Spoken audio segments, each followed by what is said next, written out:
Hi, hello, how are you now? I hope that you are still in a very good condition. By the way, itong liham na ipinadala ko sa iyo ay tungkol sa madilim na pag-ibig ko.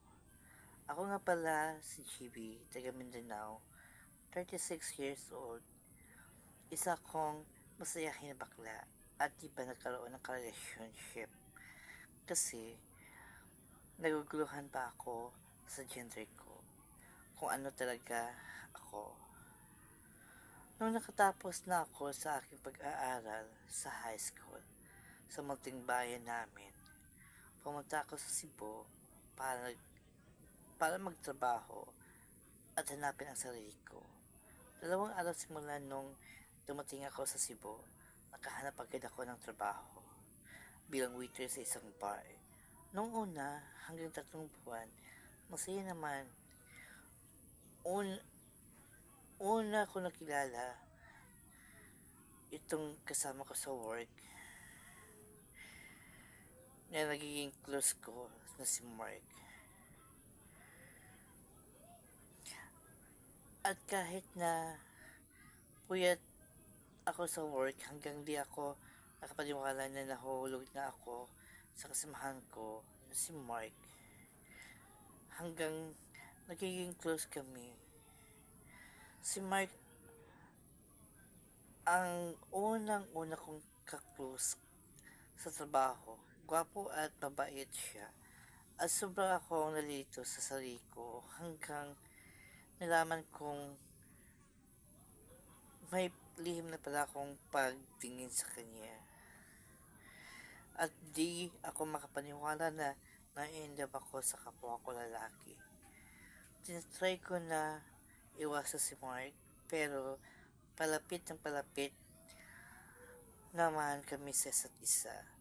Hanggang naging kami at lumipas ang mga araw at 1 linggo at nagiging kami na.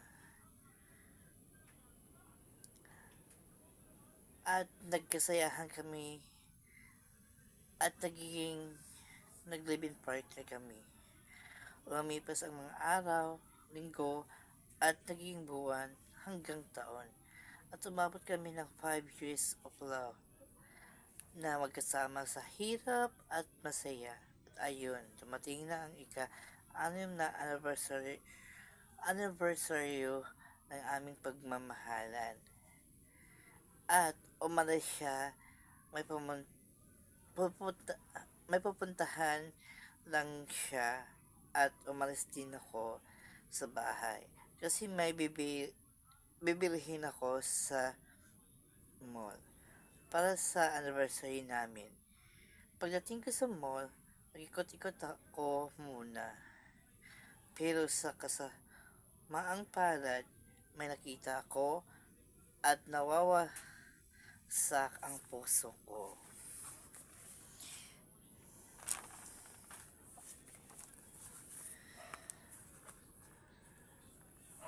Sa buong pagkatao ko, nawawasak ito.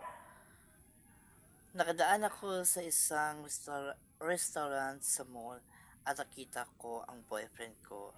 May kasamang babae at syempre iniisip ko baka pinsan o kaibigan lang niya. Nilapitan ko sila na nakangiti at gulat na gulat si boyfriend. Nang makita niya ako at ako unang nagsalita at nagtanong sa babae, "Hello girl, kamusta ka na?" Ngunit siya ay sabay ako napakilala. Miss, I'm G, best friend ni Mark. At magkaano-ano kayo, if you don't mind. Sumagot naman siya. Girlfriend niya ako at nagtatanong ulit ako sa kanya, "Ilang months na ba kayo?" Sabi niya, 1 taon kami sa mismong araw na to. Is first anniversary kumbaga. At nagtatanong ulit ako, "Saan kayo nagkakilala?" Sagot niya, "Sa church po. Sa kasal ng kapatid niya." At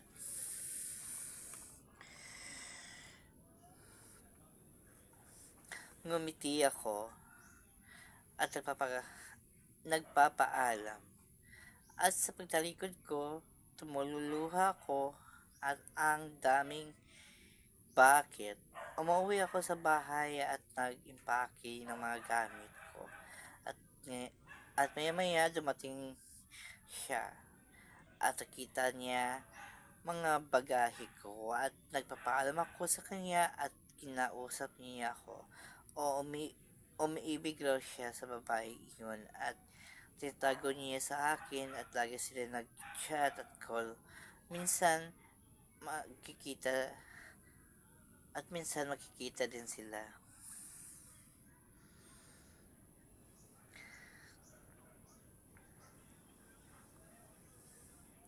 At siya ay kasama mo, sabi.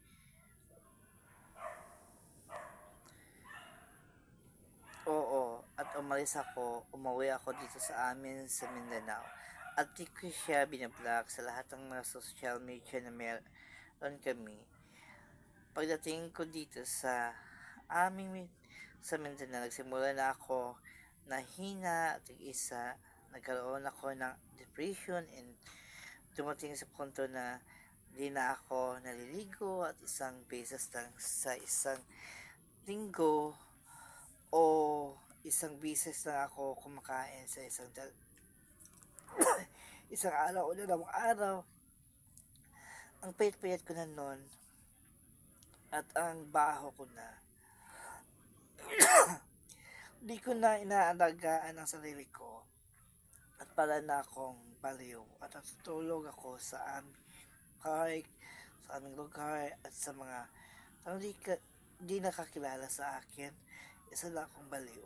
Isang araw habang ang lakas ng ulan at basang-basang ako at doon ko na napagtanto na silang-silang buhay ko sa pag-ibig. At simula noon, inayos ko sarili ko at sinabing babangon ako. At simula noon, binago ko ang sarili ko at saka nag-work na ako ngayon.